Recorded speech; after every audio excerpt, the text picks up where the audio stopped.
Mozart and the Wolfgang is published by Hutchinson. In Britain, drag, that is, men dressed up as women for the purposes of entertainment, has always been an accepted part of mainstream culture. Figures such as Danny LaRue and Dame Edna Everage, far from being seen as freakish, are regarded as good old-fashioned family entertainment. But things are different in America, where drag has always been far more of a fringe phenomenon. Now things are starting to change. Labor Day in Central Park saw the annual Wigstock Festival of Downtown Drag attracting more publicity and punters than ever before. Fenton Bailey reports from Wigstock on the mainstreaming of American drag. Shortly after daybreak on Labor Day 1991, a crew arrive in Union Square Park to set up the stage, sound and lights for the 7th annual Wigstock. By proclamation from City Hall, Labor Day in New York has, for the past 2 years, been officially named Wigstock Day, as, in their words, a celebration of difference that enriches us all. The formula for Wigstock was an instant success. I mean, it's a theatrical device that's been used since the beginning of time, from Shakespearean England to ancient Greece to, now. And it does have a particularly zany flair, which is kind of a prerequisite for any event that I am in any way involved in.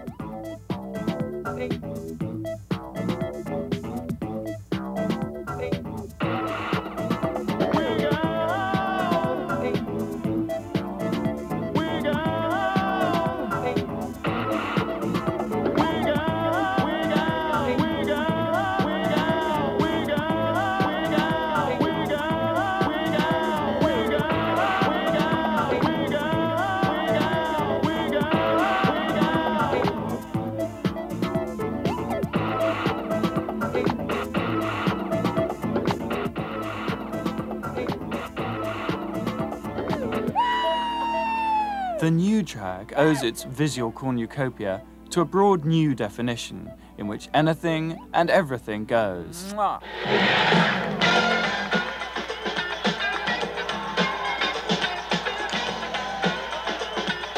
Voulez-vous coucher avec moi? Give love to somebody today. Your mother, your lover, your sister, your brother. My theory is that you are born naked and the rest is drag, honey. You come into this world with nothing on, and anything you put on after that is like a preconceived idea of what you want to look like. And you work that. You work whatever you put on to work to your advantage. If you're going to be working on Wall Street, you're going to wear a three-piece suit. And if you're going to be working on 42nd Street, you're going to be wearing something a lot like what I'm wearing right now. Because I am Star Pudding. Legendary. 6'7" of sexy raw power. Just call her name and she will come to sing the hour. Everybody's in drag every day. I had on shorts when you came to film this. I went up and put on my John Waters drag. Everybody wears drag of a kind. Drag has become whatever you want it to be. Each person interprets it in their own way, and that's what drag is. It's self-invention. For me to throw on this ridiculous pickaninny wig and like suburban glamour earrings, to me that's drag. But I think the common misconception that we get erotic thrills out of dressing as women, or that's why we put on these kind of slinky gowns and stuff, that's wrong. It's just so much deeper than eroticism. It panders to your ego and to your sense of self and to your sense of creativity, and that's the rush that you get from it. And I think it probably all started with Andy Warhol when he invented all these drag superstars and made them celebrities. People who were normally outcasts of society suddenly were called superstars and were being lauded and written about in magazines and became runway models and actors. As a pop act of self-invention, drag is crossing over from the ghetto to the American mainstream. In fashion, boys walk as girls on the catwalk. In film, Madonna's dancers cross-dress. And Paris is Burning, a documentary about voguing, has been released nationally after a record-breaking run in New York. And after years of ignoring drag, the media are catching up. USA Today recently did a front-page piece on drag's increasing popularity, with Vogue and Interview following suit. Accessible as a parody of celebrity and glamour, the new drag still draws its inspiration from the original stars, the great icons of Hollywood.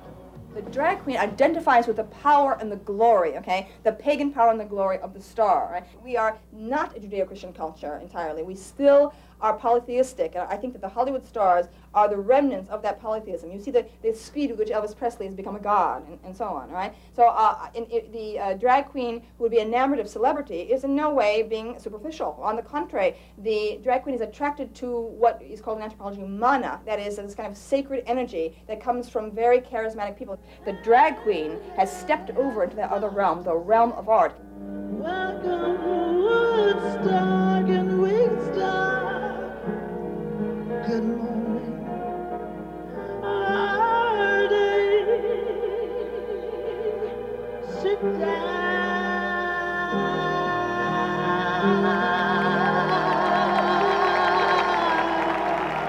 Thank you, ladies and gentlemen. The bitch can sing. I think that they are part of this ancient tradition of the cosmic mother who is in some way a dominatrix, all right, who's a bitch goddess, a bitch queen, a divided being who is both positive and negative, who is both benevolent and destructive, and so on. It seems to me the drag queen, in her perfect hauteur and arrogance and bitchiness, enacts the full range of woman's emotion.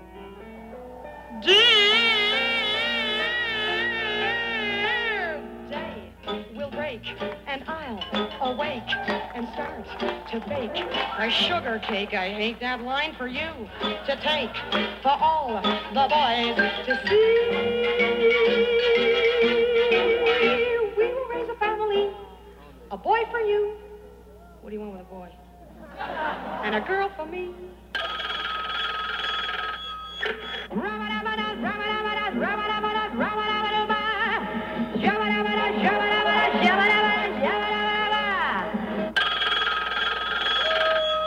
Dang it, sister, like we don't need the money.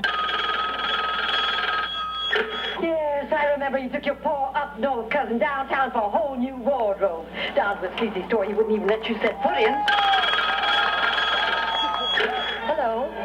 Oh, it's always a pleasure for me to visit with you each week. You're a mild, sour little bitch. Day will break, and I'll awake and start to bake a sugar cake for you to take for all the boys to see. Everybody!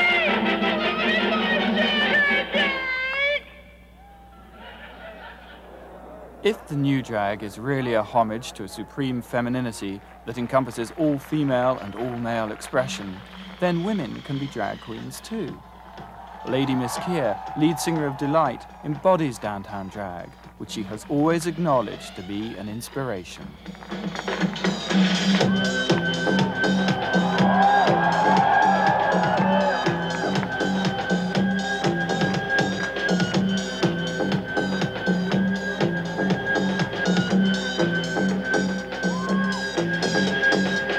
I was in a zone, but I know it's too late.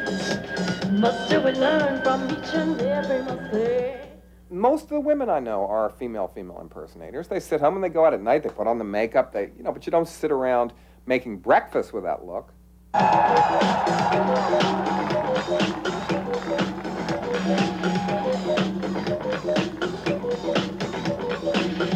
mother's hot cold runs hot and cold, hot and cold. It's getting colder. I want to hold you. Madonna's a drag queen, but I mean that as a compliment.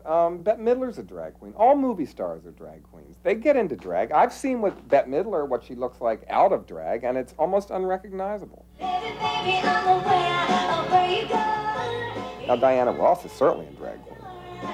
I want you walk down the street. Never bring your other love you. For me, woman is the dominant sex, and everyone knows this. Men know it. Women know it, only the feminists don't know it. Drag queens understand this, all right, and it's part of this great tradition of drag. Every time a drag queen comes out and dominates the audience, okay, all right, you have a replay of woman's dominance over the universe.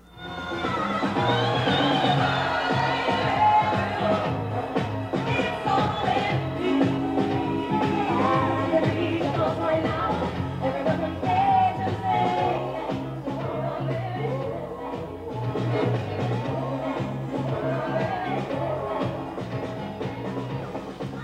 If the new drag, as an ironic play on glamour and celebrity, is inspired by Warhol's superstars, it draws its message from another 60s experience.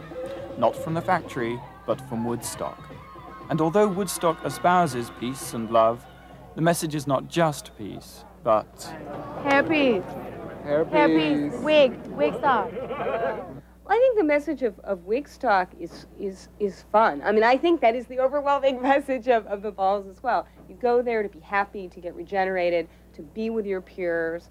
You go there to be entertained, and you go there to feel empowered. I mean, I think it's activism at the level of performance. It's going and seeing your brothers and sisters, as it were, telling you to celebrate and love yourself and love each other.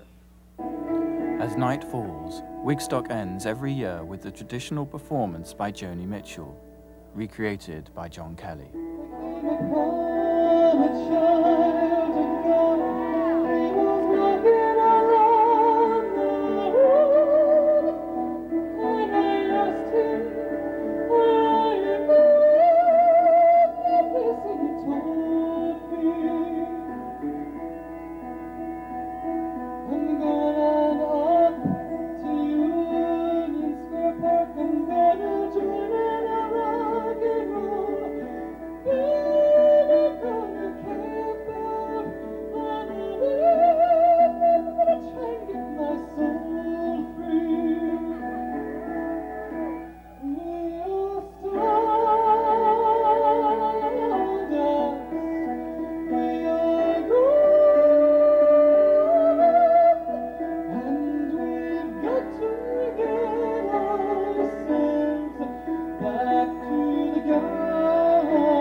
Wigstock 1991. Well, that's all from us. In tomorrow night's programme, we review the new Harold Pinter play Party Time and examine the changing reputation of Paul de Man, master of deconstruction, as the past comes back to haunt him.